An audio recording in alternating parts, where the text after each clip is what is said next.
হাবিব ওসমান হাদির হত্যার প্রতিবাদে ইনকিলাব মঞ্চে শাহবাগে বিক্ষোভ চলছে।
সাংস্কৃতিক সংগঠনকে জাসাস, সাইমন, শশাস, কলরব সহ যারাই রয়েছেন প্রত্যেককে আমরা আহ্বান জানাই আমাদের এই লড়াইয়ে এসে আপনারা সমবেত হন। আপনাদের কণ্ঠেও আমরা একাত্মতার ধ্বনি শুনতে চাই। আপনারা সবাই আসুন এবং যারা বাংলাদেশের সংস্কৃতিকে ভারতের কাছে মার্কা দিতে চায় তাদেরকে জানান দিন বাংলাদেশের নিজস্ব সংস্কৃতির বাইরে অন্য কোনো সংস্কৃতি চলবে না। প্রিয় ভাইয়েরা, আজকে অনেক মানুষ, হাজার হাজার মানুষ আমরা প্রশাসনকে জানিয়েছি রাতে প্রয়োজনে চারপাশে আপনারা কড়া প্রহরার ব্যবস্থা করেন। এইখানে কে কোন উদ্দেশ্য নিয়ে আসছে আমরা জানি না। গতকালকে আমরা দেখেছি পর্যাপ্ত নিরাপত্তা ব্যবস্থা এইখানে ছিল না। আজকে আপনাদেরকে বলতে চাই এই শাহবাগ থানা এখানে এসে যদি কেউ কোন ধরনের অপ্রীতিকর পরিস্থিতি তৈরি করে তার জন্য আপনারাও দায়ী থাকবেন। আপনারা আপনাদের দায়িত্ব পালন করবেন, আমরা আমাদের জায়গা থেকে আপনাদেরকে সর্বোচ্চ সহযোগিতা করব। কিন্তু আপনারা যদি শুধুমাত্র থানার মধ্যে বসে থাকেন এবং এখানে যদি কোনো অপ্রীতিকর পরিস্থিতি তৈরি হয় এটাই আপনারা এড়াইতে পারবেন না। প্রিয় ভাইয়েরা, আবারও বলি, এখানে উপদেষ্টা আসবেন, তারা আপনাদের সামনে কথা বলবেন। গতকালকেও আসতে তারা চেয়েছেন, কিন্তু তারা বলেছেন যদি আমরা এই অবরোধ তুলে নেই তাইলে তারা আসবেন। আমরা বলছি ডক্টর ইউনূস যদি এইখানে আসে, আমরা বলেছি গতকালকে তো 3 জন আসতেই চাইছিল এবং বলছো তাকে তোমাদের অবরোধ তুলে নিতে হবে। আমরা তাদেরকে বলছি যে ডক্টর ইউনূস যদি আসে এবং আমাদেরকে অবরোধ তুলে নিতে বলে আমরা অবরোধ তুলব না। যার কারণে তারা এখানে আসবার সাহস পায় নাই। আজকে তারা এখানে কথা বলবে, এই জন্য কি আমরা অবরোধ তুলব? অবরোধ অবরোধের মতো থাকবে। আমাদের লড়াই চলছে, আমাদের লড়াই চলবে। আমরা শুধু শুনবো তারা কি বলতে চায়, সিদ্ধান্তটা আমরা নিব। তাদের আর কোনো সিদ্ধান্ত এখানে চলবে না।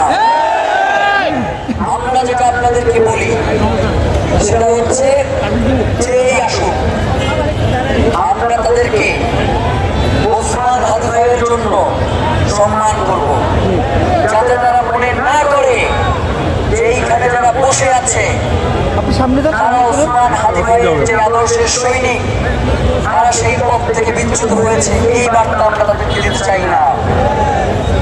আমরা তাদের সাথে ঝগড়া করব, তাদের চোখে চোখ রেখে কথা বলবো এবং যদি মনে হয় তারা বাংলাদেশের স্বাধীনতা সার্বভৌমত্ব বিনষ্ট করে দিচ্ছে তাদের বিরুদ্ধে আমরা দুর্বার প্রতিরোধ করে তুলব।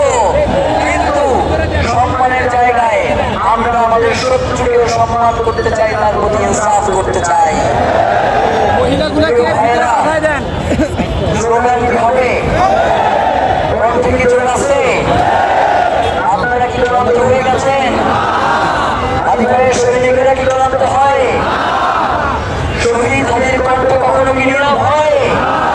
কণ্ঠে আওয়াজ হবে, স্লোগান কি হবে? নারায়ে তাকবীর, আল্লাহু আকবার। আপোষ না সংগ্রাম, ক্ষমতা না জনতা, দালালি না রাজপথ, গোলামি না আজাদি, গোলামি না ইনকিলাব, গোলামি না হাদি, গোলামি না হাদি। আমরা তাদেরকে শান্তের চোখে দেখবো।